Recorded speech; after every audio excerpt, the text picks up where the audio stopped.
Well, it was. I really wanted to do an album that sort of talks about me moving to the States, and in a way, it was sort of a goodbye album.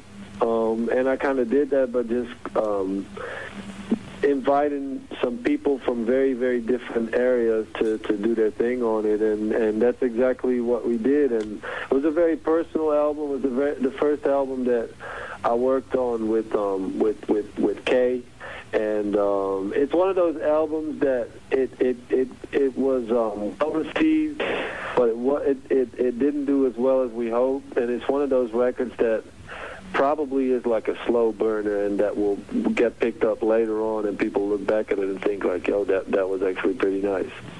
So what was it like for you coming over from the Netherlands to the States? Was it like a real big culture shock for you or anything? I mean, it was, and it wasn't. It wasn't at first, but the culture shock really is in the details, and those really start. You start getting aware of those when you actually live here, and you see the differences in politics, or the differences in social rights, and that really sinks in like after you really start spending some actual time here and are here. And to me, I've always said that it's a country that's got everything that I love and a lot of things that I hate all in one. But I think that goes for most Americans too. And it's really, really, it's an incredible experience for me to be here and work here, because that's honestly the dream of pretty much any European musician to make it in the States, quote unquote.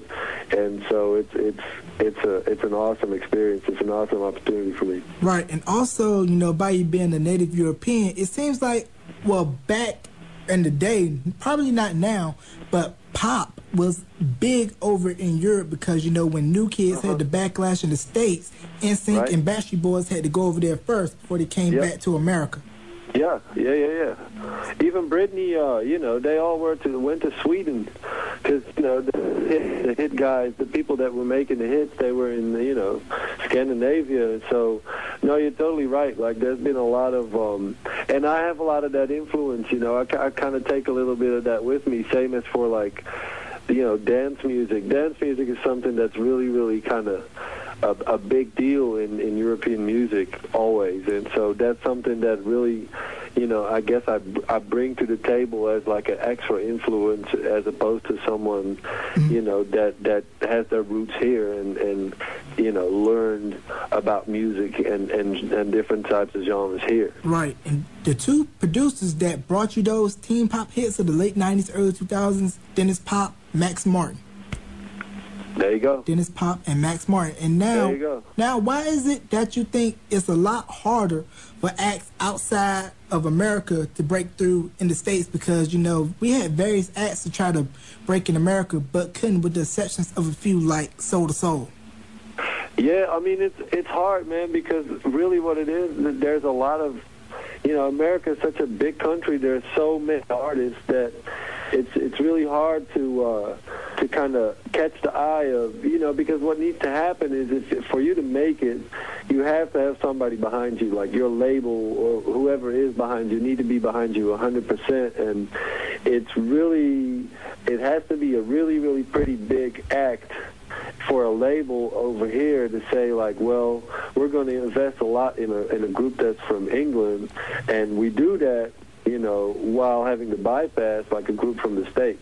That hardly ever happens, but that's exactly what would need to happen. So outside of like, the Coldplays and stuff like that, it's just really hard. There's just so many incredible musicians in the States and so many hard-working, people, because people really grind here.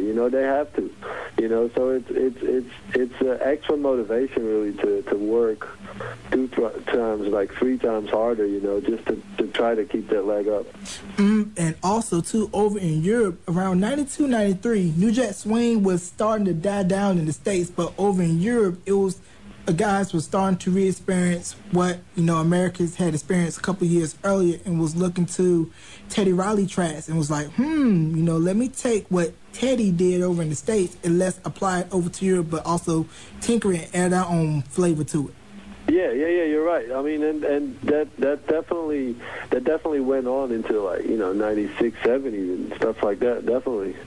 So, what did you think about New Jack Swing when you first encountered it and first heard it, that and Teddy Riley's production work?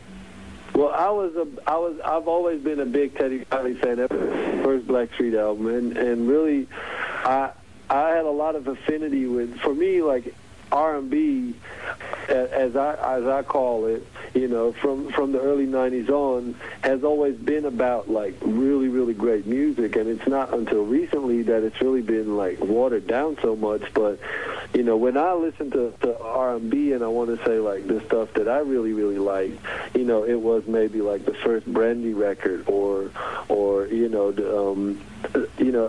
whatever it was, there was always a lot of, like, great production and great songs, and New Jack Swing had a lot of that. I mean, I remember, like, really, really, being a big fan of New Edition and everything, and I feel that even in that genre, we've lost a lot of, like, sparkle, a lot of creativity, and I feel a lot of people are just chasing that formula. Right, definitely that, because gone are the days where you and your boys were working on your dance routine all week before a Friday, and when the DJ played the song that you wanted to play and get down on, y'all made sure y'all were super tight and busting a sweat. Yeah. Yeah, I definitely miss those days. And now, with the new Foreign Exchange album, tell me a little bit about that and a possible release date. Well, I can't give you the date just yet, but I can tell you that it's going to be in October, so that's going to be really, really soon. And we started working on it about 2 years ago. We really, at first, weren't really sure what to do because we felt that with Connected, we had made a really, really strong album, a really strong point, and we felt that the only way for the Foreign Exchange to do a new record is if we do something that is, 100% different and twice as good. And so we set really high standards for ourselves and, come up with, like, a lot of really, really, really cool stuff. And I'm real, real proud of it. It's different, but it's the same at the same time. We've got some usual suspects on it helping us out, Darian Brockington and Yazra, both NC. And so it's a family affair once again. It's a really beautiful album. And this album will be on BBE again, right? No, sir, it won't. No, we decided to this time around do it ourselves 100%. We teamed up with a distributor, and we're going to basically be behind it ourselves and make all the moves ourselves and bring it to the people ourselves. That's the best way to do it. If you can do it yourself, hey, can't nobody stop you. And now, exactly. Now, do you think that, maybe we can get back to the balance of, having your different lanes like we were talking about earlier? Or is it just so to the fact that people are just willing to basically just, hey, I'm just going to do whatever just to get that one commercial hit and have that instant overnight success?